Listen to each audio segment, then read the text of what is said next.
I never imagined that my high school experience would be defined by fear and humiliation. My name is Sarah Bennett, and I'm just like any other teenager trying to navigate the tumultuous waters of adolescence. But what made my journey different was a teacher who turned my school life into a nightmare. It all started in my sophomore year. I was excited to begin my English class, mainly because I loved reading and writing. Mrs. Thompson, our teacher, had a reputation for being strict but fair. On the first day, as she introduced herself, I noticed her sharp gaze. She didn't seem welcoming, but I brushed it off. I was one of the few students of color in a predominantly white school. I had grown up in this town, and I thought I belonged. But as the days went by, I realized I was wrong. Mrs. Thompson began to single me out during classes, often making snide comments disguised as jokes. "Sarah, you must really like history since you always seem stuck in the past," she said one day, laughter echoing from my classmates. At first I laughed along, trying to fit in, but deep down, her words hurt. Things escalated quickly. Mrs. Thompson would call on me to answer questions, and when I struggled, she would roll her eyes or let out an exaggerated sigh. The jokes turned crueler, and whispers filled the classroom whenever I walked in. "Just because you don't understand doesn't mean you can't try harder, right?" she would say, her voice dripping with sarcasm. The students followed her lead, and soon I became the target of their jokes. I felt like I was in a horror movie, trapped with no way out. I would often sit in the cafeteria, feeling invisible as my classmates laughed and chatted. I would clutch my lunch tray tightly, wishing I could disappear. It became unbearable when Mrs. Thompson assigned us a group project. I was paired with 3 other students, and I felt a flicker of hope. Maybe they would be kind, maybe they would see me as a person and not just a target. But as we met to discuss the project, I quickly realized that they were just as influenced by Mrs. Thompson's bullying. They made fun of my ideas and dismissed my contributions. One day, as I was leaving the classroom, I overheard them whispering, "Why don't you just go back to where you came from, Sarah?" The words hit me like a punch in the gut. I was born and raised in this town. This was my home. I sat on the steps of the school that evening, tears streaming down my face. I felt so alone, so helpless. I wanted to talk to someone, but who would listen? Who would care? The thought of going to the principal, Mr. Adams, crossed my mind, but I didn't think he would believe me. Days turned into weeks, and the bullying continued. I would come home from school and lock myself in my room, drowning in my thoughts. My parents noticed my change in behavior, but I brushed off their concerns. I didn't want to burden them with my problems. One afternoon, after a particularly harsh day in class, I decided to write everything down. I poured my heart out onto the pages of my journal, detailing every hurtful comment and every tear I shed. It was a release, a way to express my pain without fear of judgment. I wrote about how I felt like a ghost, haunting the halls of my own school. The next day, our school organized an assembly to discuss bullying. Mr. Adams, our principal, stood on stage, talking about the importance of kindness and acceptance. As he spoke, I felt a flicker of hope. Maybe things would change. Maybe I could find the courage to speak up. When the assembly ended, I approached Mr. Adams. My heart raced as I spoke, my voice barely above a whisper. I told him about Mrs. Thompson and how she treated me. I expected him to brush it off, to tell me to be strong, but instead, his expression changed. He looked genuinely concerned. "Sarah, thank you for telling me this. I had no idea," he said softly. "I will look into this immediately." I didn't know what to expect, but I felt a sense of relief wash over me. Maybe I wasn't alone after all. The next few days were tense.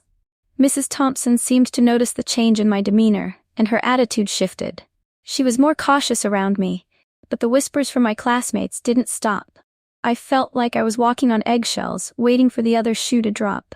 Then, one day, everything came crashing down. Mrs. Thompson called me to her desk after class. I braced myself for another round of humiliation, but instead, she surprised me. "I heard you spoke to Mr. Adams," she said, her voice low. "You think you can just come in here and play the victim?" I stared at her, my heart racing. "I'm not playing the victim. I'm just trying to survive." Her eyes narrowed. "You should be grateful for the education you're receiving. Some people don't get that opportunity." I felt a surge of anger. "You think I'm not grateful?" You think I don't deserve to be treated with respect? The confrontation escalated and I left the classroom in tears.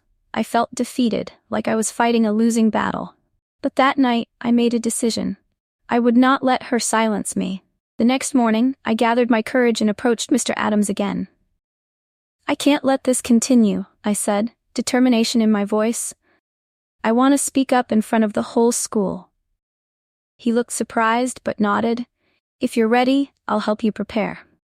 With his support, I wrote a speech detailing my experiences. I wanted to shed light on the issue of bullying and how it affects students like me.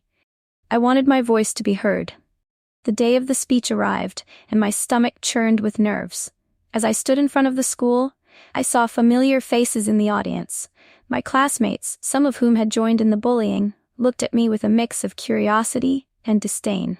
Taking a deep breath, I began. "My name is Sarah Bennett, and I'm here to share my story. For months, I've faced bullying from a teacher and my peers. I've been made to feel less than because of my skin color." As I spoke, I saw some students shift uncomfortably in their seats.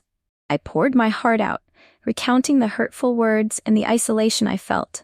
I talked about the impact of bullying and the importance of kindness. When I finished, the silence was deafening. I stepped back, my heart pounding, unsure of how my words had landed. But as I looked around, I noticed some students nodding, their expressions changing. Mr. Adams stepped forward, visibly moved. "Thank you, Sarah, for your bravery. This is a crucial conversation we need to have." After the assembly, something shifted. The whispers in the hallways began to fade, and some students approached me, apologizing for their actions. I felt a flicker of hope. But it wasn't just my classmates who changed. Mrs. Thompson was put on leave pending an investigation. I felt a mix of emotions, relief, anger, and sadness. I didn't want anyone to lose their job, but I knew she needed to be held accountable for her actions. As the days passed, I found support in unexpected places. Students I barely knew reached out, sharing their stories of being bullied or feeling different. It was a reminder that I wasn't alone. We formed a group, a safe space where we could share our experiences and support one another. Months later, a new teacher took over the English class. Mrs. Parker was nurturing and kind, and for the first time in a long time, I felt safe in the classroom. She encouraged us to express ourselves and share our stories, and I found my voice again. The school implemented anti-bullying programs, and Mr. Adams became an advocate for change. He worked with students to create a culture of acceptance and understanding. I was proud to be a part of it. Looking back, I realized that my experience shaped me into who I am today. I learned the importance of speaking up, of standing up for myself and others. I found my voice amidst the noise, and it was powerful. I still have moments where I doubt myself, but I've learned to embrace my identity. I am Sarah Bennett, and I will not be silenced. In the end, the journey was painful, but it taught me resilience and the strength of community. I will always carry those lessons with me, and I hope to be a voice for those who feel unheard. Together, we can create a world where kindness prevails, and every student knows they matter. And that's a lesson I will never forget.